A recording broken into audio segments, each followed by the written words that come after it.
Okay. So how's everyone doing?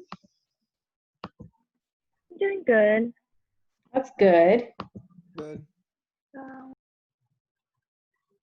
Long days.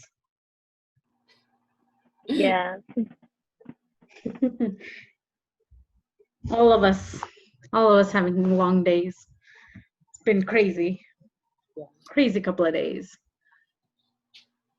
So before we start with mitosis and meiosis stuff today, let me just check. Okay. So with quiz one, I know majority of you guys done it already. I just wanted to make sure everyone actually knew where the password to the quizzes were, because I've had a lot of emails in the past week regarding where the quiz passwords are. So again, it's always going to be in the video that's right above the quiz. That's how I'm going to format it, so there won't be any confusion. But yeah, so that's where the passwords are. I think majority of you guys already done it, so good. Keep up the good work. Makes me happy when I see my students actually doing the work in a timely basis. So happy TA. Okay, let's get into some. So we'll start with presentations. Whoever is going today, whichever order you guys want to go in, are welcome to go in whichever order. So let me stop my sharing so you guys can share. Can you guys share your PowerPoints?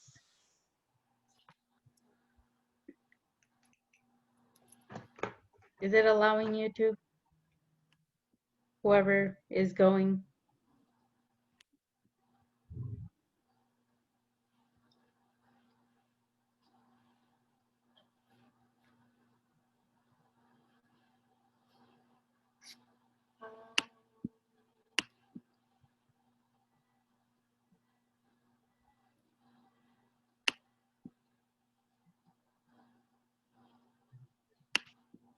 Does nobody want to go? I'm trying to figure out how to share it. Is it allowing you to or no? I think, let me try. The green box with an arrow? Is I- it? Okay. It says, I know. Can you try now or? Oh, I got it. Okay. Yeah, it was saying host disabled or something. Okay. Oh, okay. Yeah. Okay. Oh.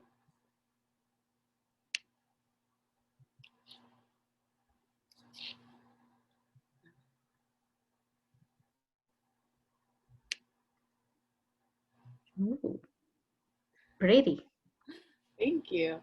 Okay, so hi, my name is Madison, and I had question 2, part of the DNA structure and organization section. And so my question was, if a double-stranded sample of DNA has a base composition of 20% guanine, which of the following statements is true? A, the amount of the other purine must also be equal to 20%. B, the amount of cytosine must be equal to 30%, so that the total amount of G plus C equals 50%. Or C, the amount of thymine must equal 30%. So,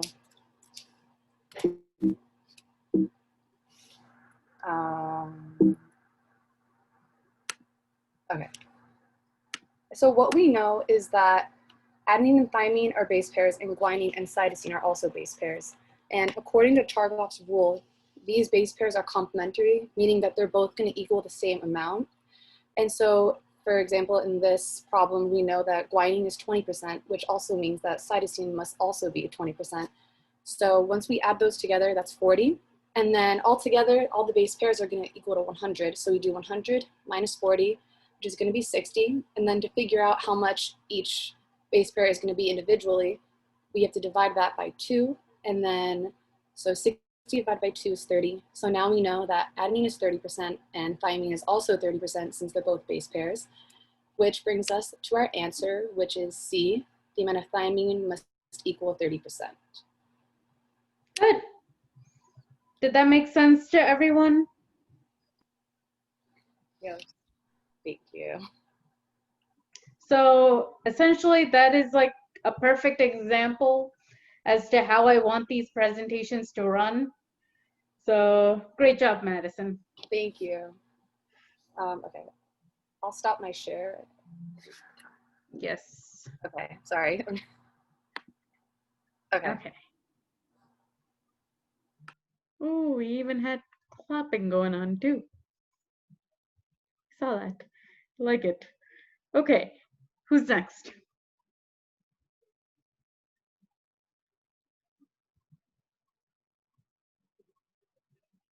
Rama or Arian? Whoever wants to go. I'll go. Okay.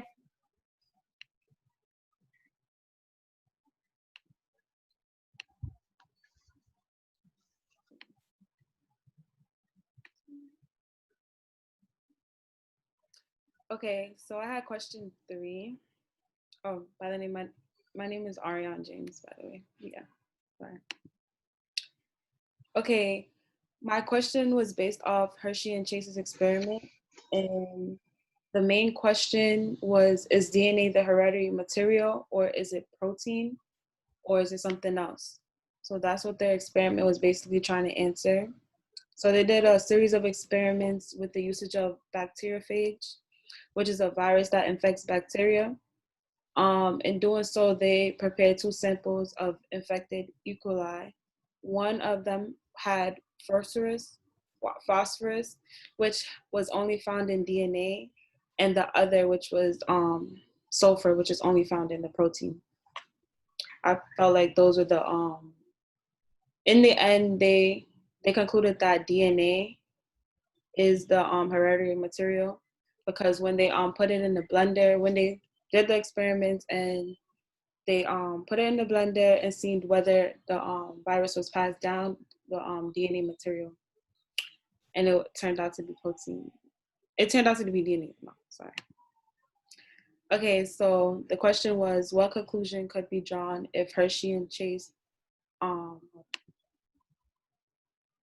only 35S in their bacteria cells? A, protein is the genetic material. B, DNA is the genetic material. C, DNA and protein together serve as the genetic material. Or D, no conclusion is possible. I found the answer to be A, protein is the genetic material, only because in the question it says that if they found only 35S, which is sulfur, and sulfur is only found in protein, and that's why that would be the answer, and not DNA is the genetic material. Good.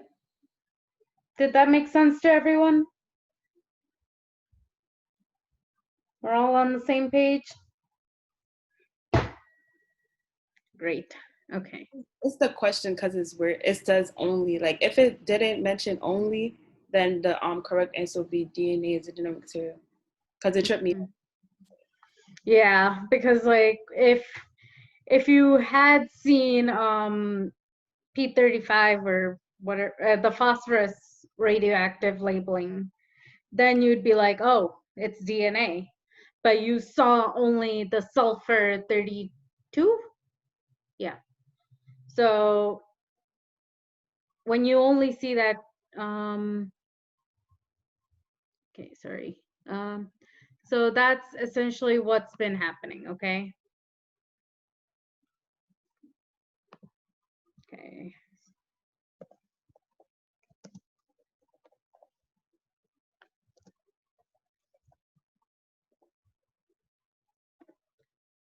Okay, so next we'll go on to our next question. Okay, so let me bring back the PowerPoint. Okay, so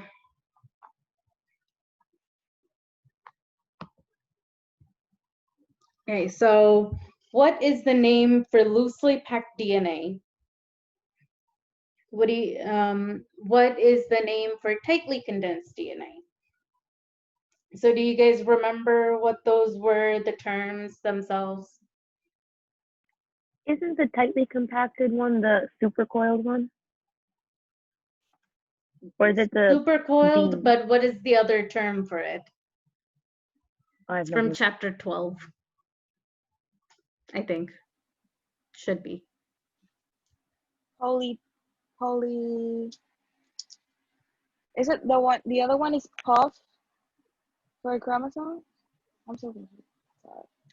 Not that one. Okay. So Oh, okay, no. we were in the right track when we said supercoiled, but the actual terms are euchromatin and heterochromatin. Euchromatin is basically loosely packed DNA. So we have the little nucleosomes going on and they come in and combine together, but they're very loosely packed, right?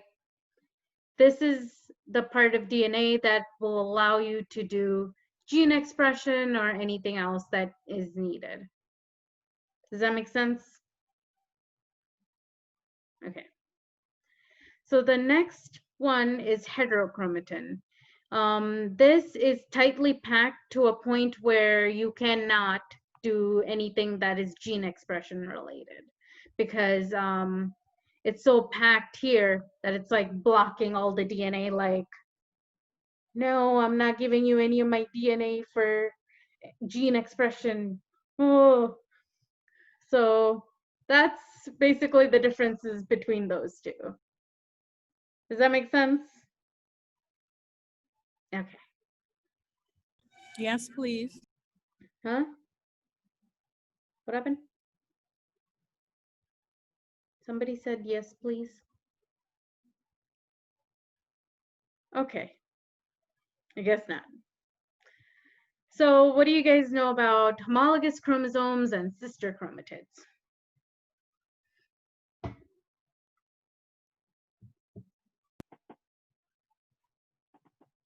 Any Don't ideas? homologous chromosomes have like the same, relatively same location of the centromere? Mm-hmm. So with homologous chromosomes, they are essentially a pair of chromosomes that are similar in shape and size. Essentially, you get these homologous chromosomes, one from your father, one from your mother, okay? So these homologous pairs, they carry genes controlling the same inherited traits, and each locus is at the same position. So if a gene that controls hair color is here, in the maternal one, you'll also find it at that same spot, right? Because like it's similar as to where everything is. Does that make sense?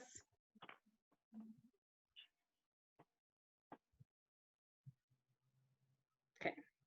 So sister chromatids.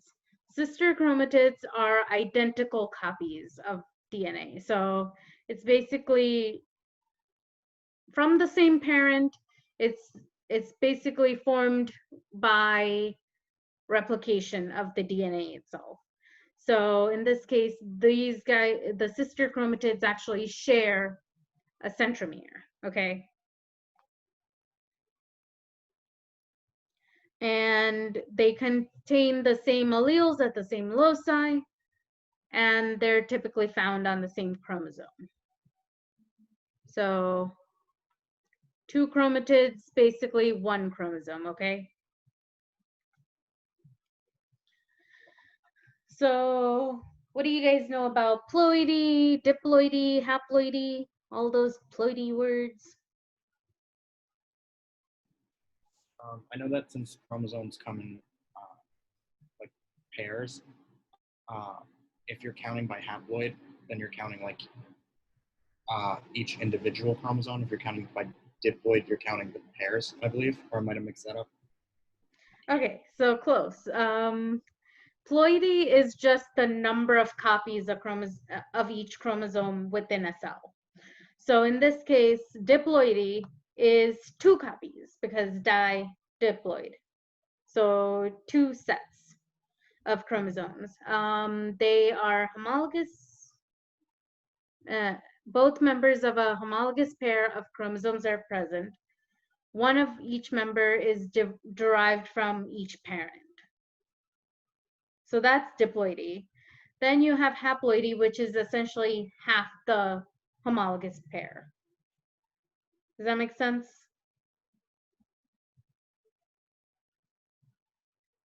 Great, okay. I like seeing Yes. thumbs up. What happened? I was saying yes.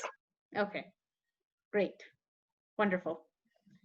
So with the cell cycle itself, you start off with a stage called interphase.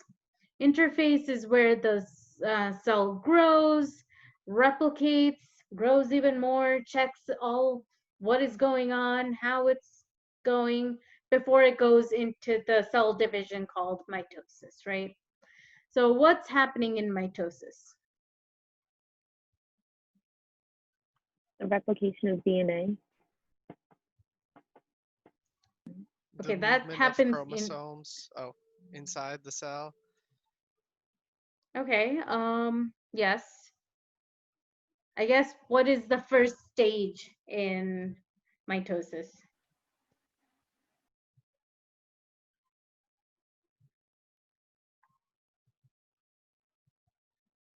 Nobody remembers?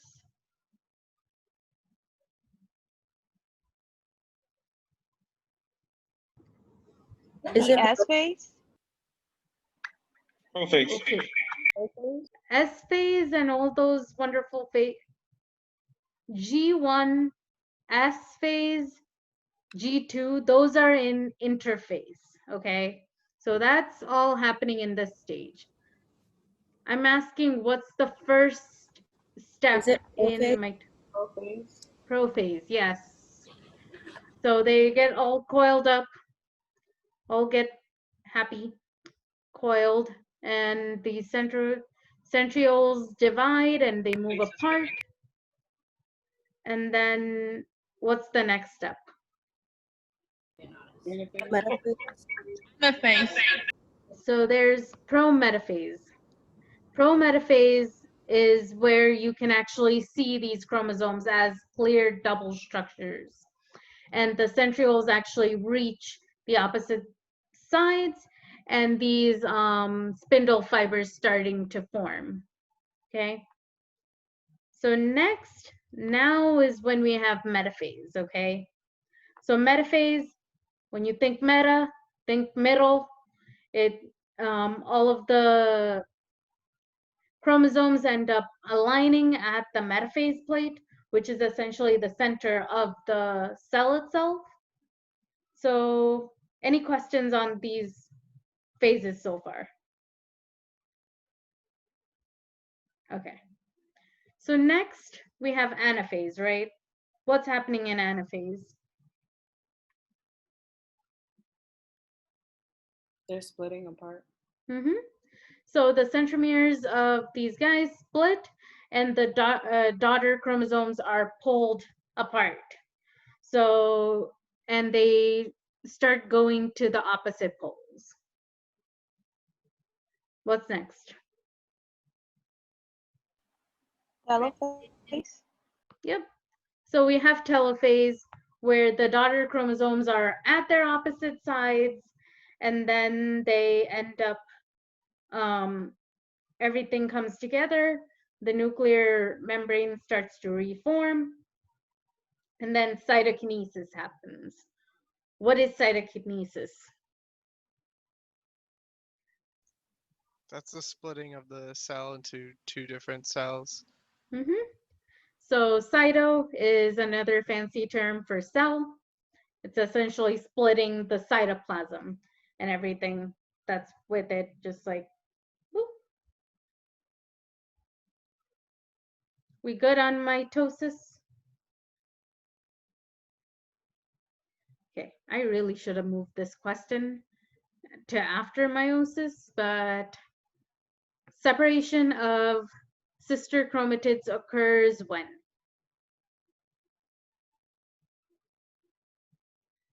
Do you guys know?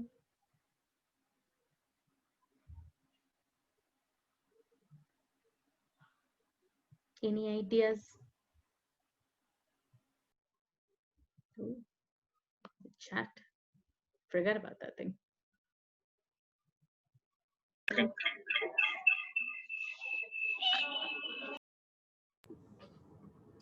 Is it 3? Yes.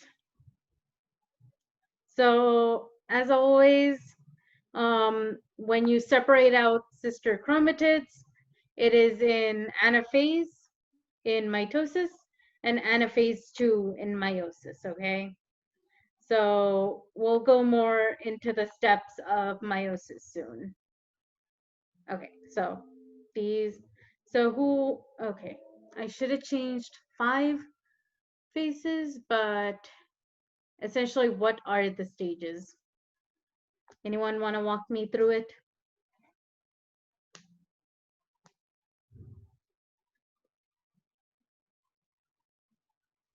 No?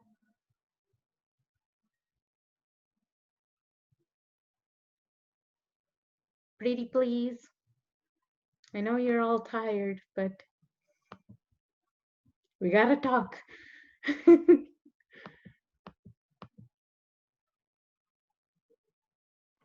Is that the stuff when like the G1, the G0, the S? Not that part. That's still part of interphase. So that's this guy, essentially. I should have put a slide on that. So meiosis. So it's essentially like doing 2 rounds of cell division. The major differences are that in meiosis 1, so this set here, involves homologous chromosomes splitting apart, okay? So that's how it ends up with cytokinesis going on here with the homologous pairs in different cells. And with prophase 1, you see something called synapses or crossing over. That essentially is how you create more diversity among diversity or genetic variability among the gametes, okay? So it goes through the homologous pairs, line up in metaphase, they get pulled apart in anaphase 1. Telophase, they start splitting into the 2 cells. Then they go, instead of stopping here, they go into prophase 2, which is essentially the same thing here, except no synapses. It's just like starting mitosis again, in a sense. So prophase 2, you have the spindle fibers and centrioles moving apart. Metaphase 2, they're lined up on the plate again. And then anaphase 2, they're pulling apart the sister chromatids. Telophase 2, splitting up again, except in by the time cytokinesis 2 happens, you have 4 haploid daughter cells formed. Does that make sense?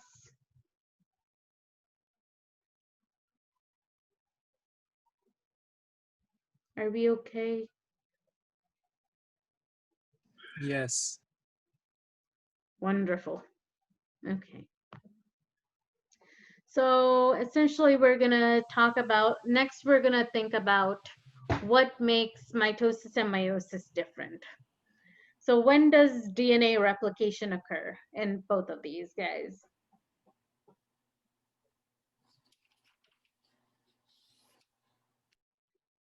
Is it interphase?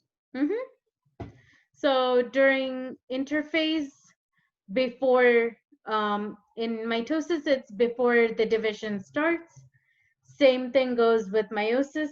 It's only during interphase that's once right before meiosis 2, Meiosis 1, sorry. Meiosis 1. How about the number of divisions going on? That's, I guess, well, divisions would be one division making 2 cells, and Mhm. and meiosis would be 2 divisions making 4 cells. Yep. Meiosis. So essentially 1 division including all of these phases, whereas meiosis is 2 including each of these phases. What about synapses? Where does that occur? Does it occur in mitosis? No, right? Because meiosis is, synapsis is unique to meiosis. So it's only during prophase 1 of meiosis that they actually do that. It increases variability, as I've said before. And we also said the number of daughter cells, which are 2 in mitosis, which are diploid and genetically identical. And then we have 4 haploid cells in meiosis, and they can be genetically non-identical to each other. And then the role in the animal body, it's just you kind of, it gives rise to a multicellular adult or a multicellular organism by growth, and it allows you to produce cells for growth and tissue repair. So if you get a cut and you see like see the different cells that come in that help, my words are not coming out of me today. So essentially repairing tissue when you get like a cut or something, like, you know how your skin has like 7 layers or so? That's essentially how it, like, if you keep shedding, you keep growing them with more divisions and whatnot. In meiosis, the role is basically to produce the gametes and reduce the number of chromosomes by half and introduce the variability among the gametes. So that's how siblings end up with different genetic variations because of meiosis splitting apart all of the different DNA and alleles that you have. Does that make sense?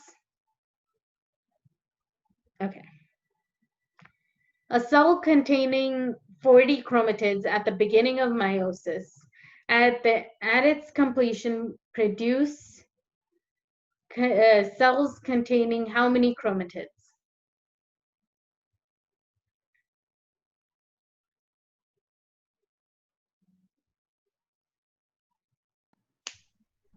Would it be, I was thinking at first 160, but I think it's 80 actually, because in meiosis the second division isn't like it doesn't multiply again. Okay, so at the beginning of meiosis, we have 40 chromatids, right? So at the end of meiosis, we're getting 4 haploid cells, right? So each gamete would end up with a quarter of that, right? Because it's reducing the number of chromosomes in each, right? So with chromatids, it would just end up with a quarter of them. I'm sorry, I thought it was asking how many overall. Oh, Yeah, I got confused. whoops. Wait, so 10? The answer not so. Does that make sense? I didn't see. Oh. Okay.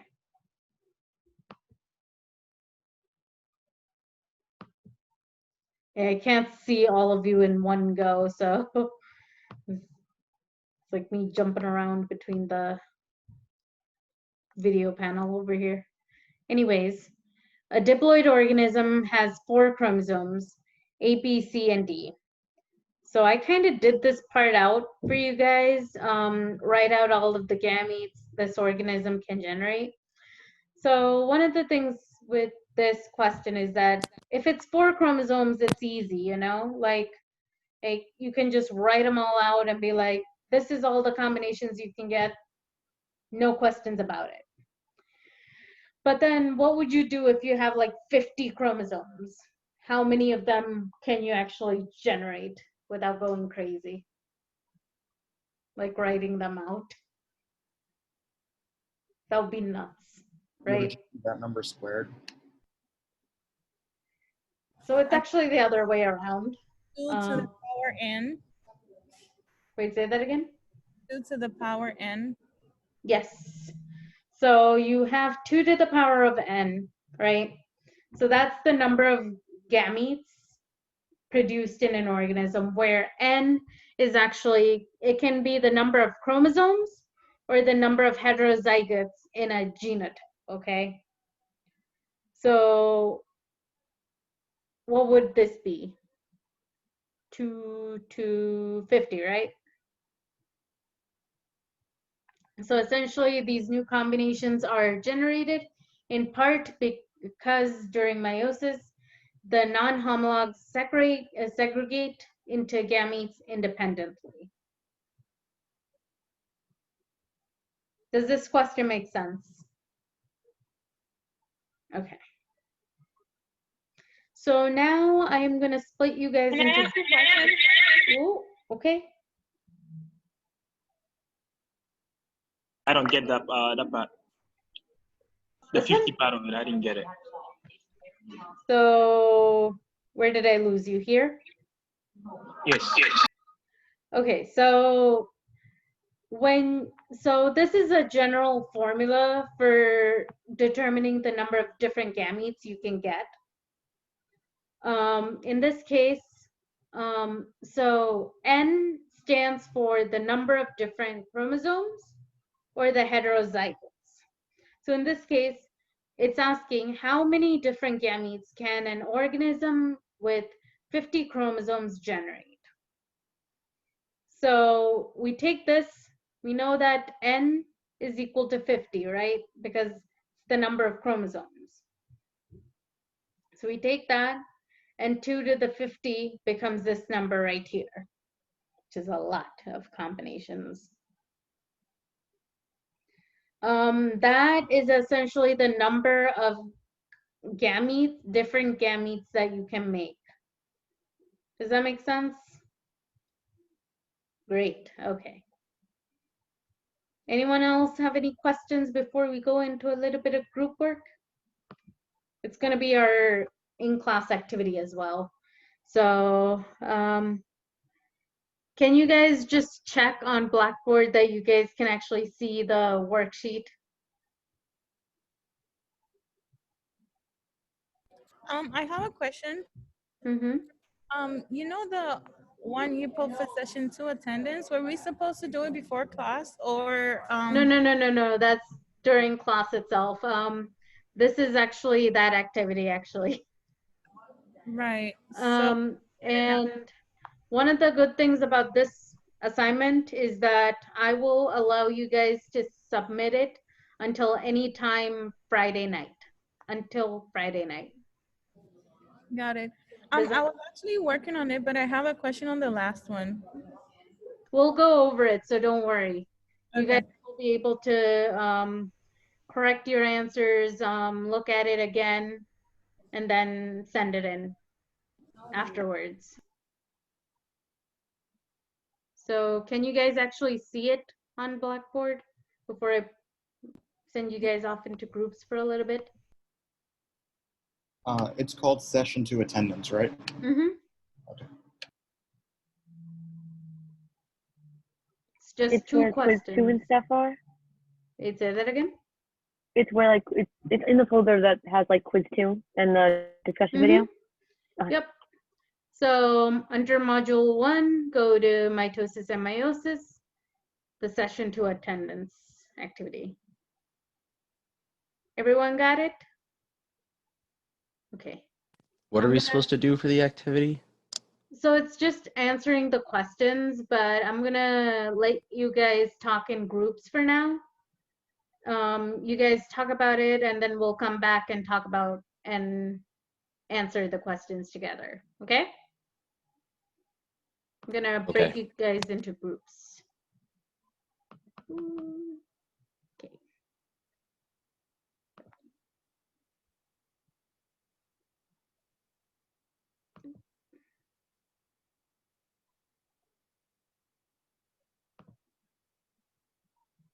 Okay.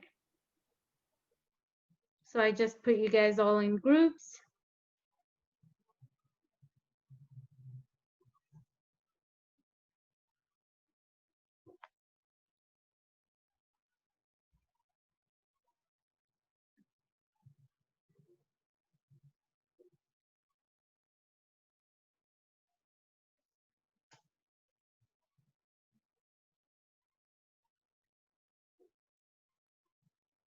Kiara, Alizai, you guys okay?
Oh, Hey guys. Hi, Amy. You guys doing okay? Oh, she's Yeah. here. Oh. I'm so confused. What just happened? Confused, but looks right.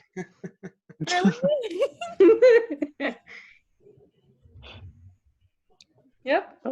Oh, Oh. I guess those are the answers. Oh, Oh, okay. Well, give me a second to write it. yeah, let me screenshot that. Oh, Oh wait, wait. Can you just? Yeah. When you're doing this one, you have to think of that like the homozygote, the one with the same this one. So let's say the one with the. So you guys good with the questions? Both of them are like. now we are. Yeah, I guess so. So when it says DNA molecules, it's That just was talking about so the chromosomes, right? Chromosomes or chromatids, Chromatids, depending, yeah. like Okay, either or? anything in general. Okay. Okay. Yeah, homozygote. Yeah, of the same. But yeah, that looks right. Okay. Good job, guys. Thanks, Thank you. Yeah. Okay, I'm Thanks. gonna jump to the other groups. right. I'll bring you guys out soon, so. Okay. Ooh. Did everyone get it? Can I like stop share? Hey guys. Yeah. Oh, you're mute, Yvonne. How's everyone? We're all right, at least. We had different answers, so we're kind of debating it out. I had 16. I was just trying to do the equation. That's why I was kind of talking to myself. Sorry. Okay.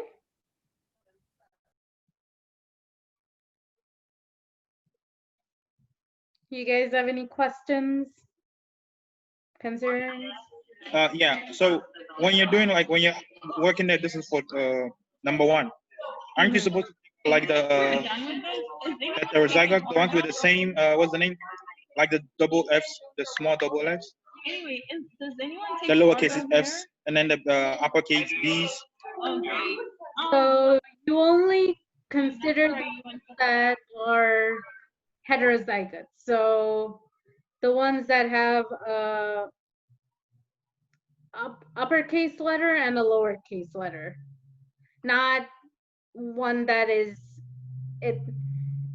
not that one is the same case. Because like you're trying to look for the diversity, right? So it's the different number of different kinds of gametes. So you'll look at what actually varies in there. So it in 2 to the n would be the number of heterozygotes, right?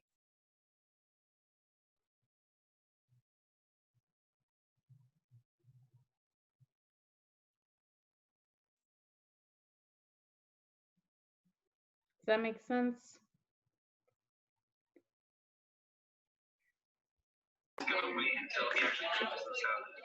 Yeah, because like, so I think.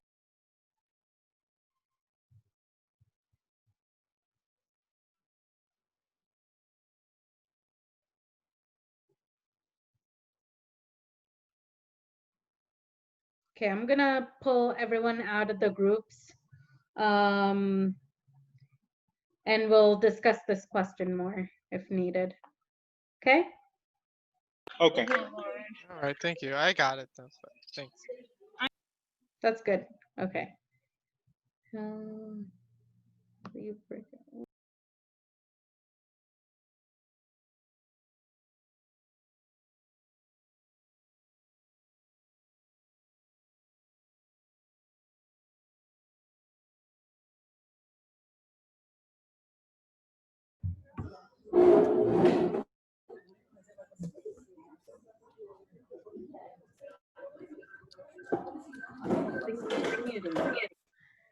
I don't know how much you guys got to discuss these questions, but wanted to bring you back so we can actually cover them.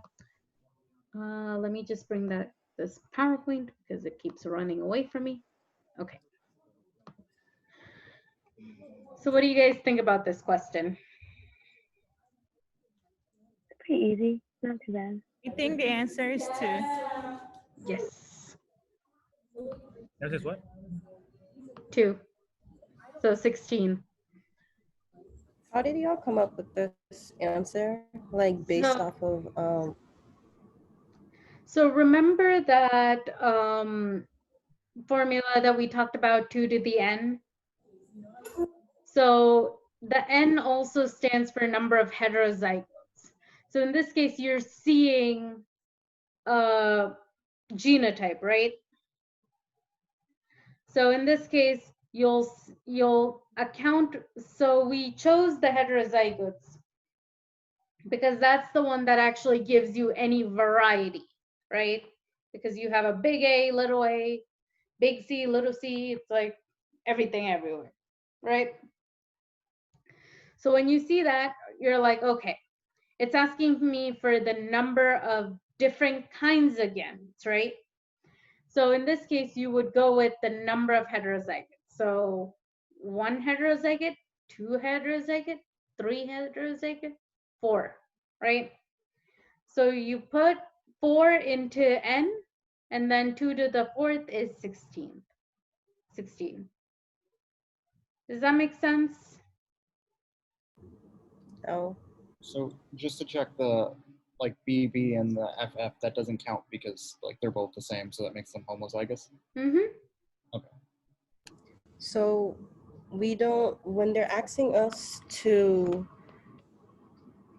about the gametes, we don't do homozygous, we only do heterozygous? Mm-hmm.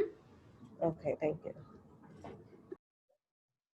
Does that make sense to everyone? So when they're asking for different kinds of gametes, they're gonna be asking what is actually gonna make them more variable, okay? So in this case, you would go with the heterozygotes. We cool? Okay.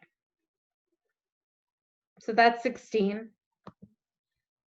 So what do you guys know about this guy?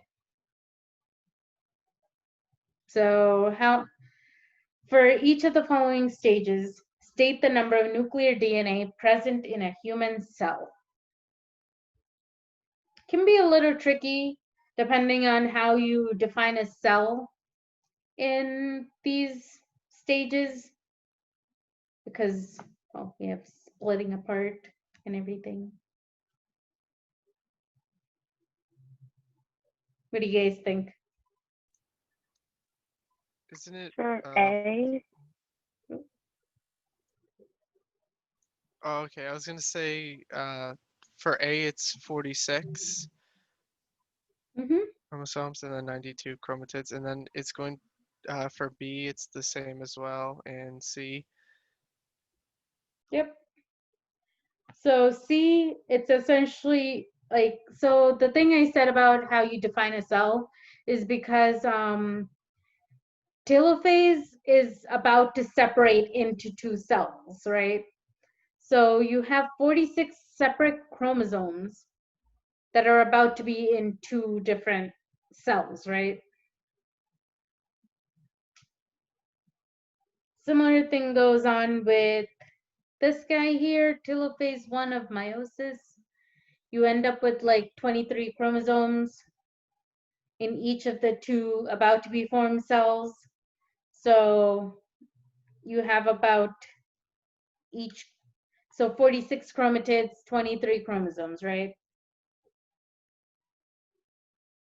Similar thing with telophase 2 in meiosis.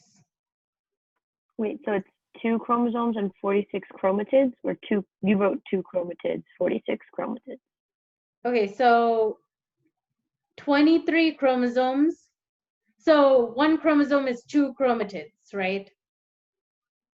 So that's essentially what this was saying, each with 2 chromatids each. Wait. Yep. So it is essentially 46 chromatids at the end. Does that make sense? I know this video might be blocking the screen itself, but I will put up the PowerPoint as well if you guys need any more wording of this stuff. I have a quick question about this. For like A and B, can we not, would the final answer be 92 chromatids and not the 46 chromosomes, because it's counted more about the chromatids rather than the chromosomal number? Okay, so essentially it's just asking DNA molecules. Chromosomes and chromatids, they're just essentially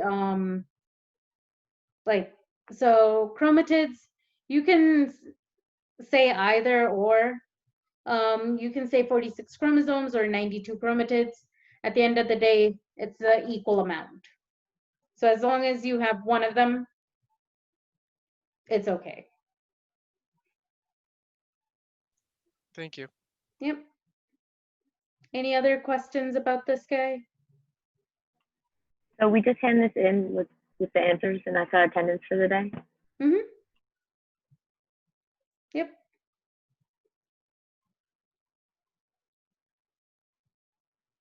So that's this question.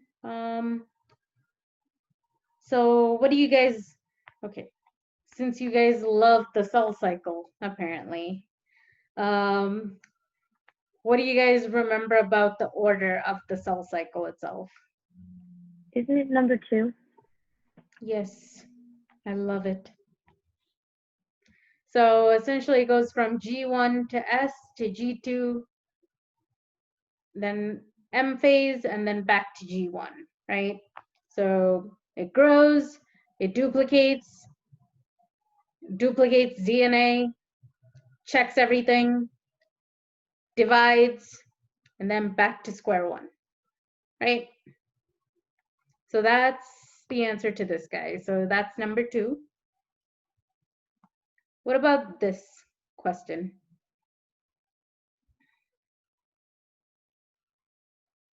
During which stage? E1. E1. Okay, so there is that part, but at the same time, it stops with S1 as well. Because if any DNA issues come in, then that gets negated out. Wait, so it's not the M phase? I mean, it's not the G1 phase? No, M, sorry. Because I thought that was a G1 phase, right? Actually, let me recheck this question again. I think on Western genetics, the answer was G1. Because I'm pretty sure it is G1. I don't know why I put S phase here.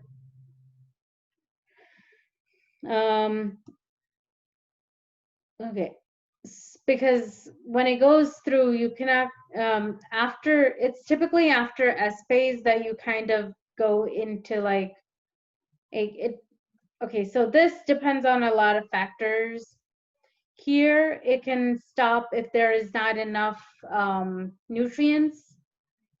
In S phase, it can stop in the sense of if any errors in DNA repair come in, it can stop there and not commit.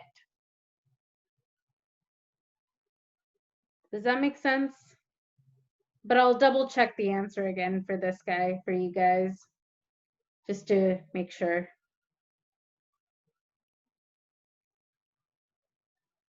But does that somewhat make sense?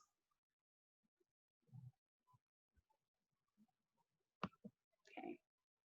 So what do you guys know about the cell cycle regulation points? I don't know if you guys got this far in lecture. Checkpoint? I think it's G2M checkpoint. I don't know. We haven't gotten there yet though. Okay, so I'll go over this one. G1 to the S phase, it depends on if you have the right nutrients or cell size, different aspects of growth, or any DNA damage. Then the G2M phase checkpoint, that one looks for cell size and DNA replication. So in this case, if any of these are out of order or out of shape, they're gonna be like, oh, no, stop, not happening.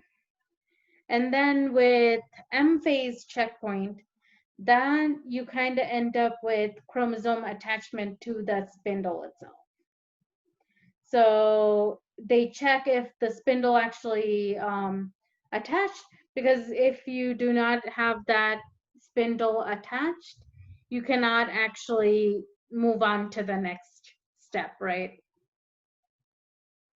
Because if it's not attached, the spindle is not attached, it won't pull apart the chromosomes, and then it leads to a whole bucket of problems. Does that make sense? Okay. So what is the condition evaluated at, well, okay, I guess I'm giving away answers. But essentially G2M, think precise replication of DNA or cell size. Okay? Yep, so that's essentially that figure I showed you guys a little bit before. Oh, that's pretty much what I have for today. The quiz 2 should be up as well. The password is in the video. Do you guys have any other questions? Concerns? Does the group work get turned in? As long as it's in by Friday night, I'll accept it. Okay. And do we have to reword it from what you wrote on the slides, or can we just write whatever it was? Up to you. I prefer you guys not to copy and paste it, but up to you guys at that point.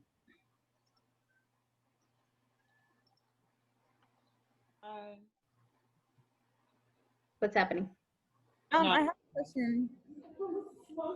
So let's say they give you a number for the BP of a virus genome, and then they give you a Lincoln number, and they ask you for the number of superquels that are needed. How are you gonna go about it? Okay, so like how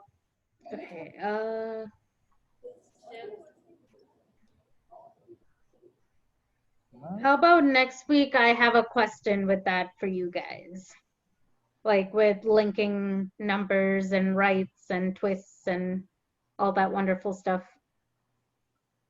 Would that work better? Because it's a lot more easier to show you guys than talk about it. But I'll definitely have a question for you guys on that next week, so we can go over that. Okay, thank you. Yep. Any other questions? Concerns? Okay, I'll let you guys go now. Thank you, Nini. Thank you. Yep, not a problem. Thank you. Thank you. Have a good night. You too. Have a good one. Thank you. Bye. Bye.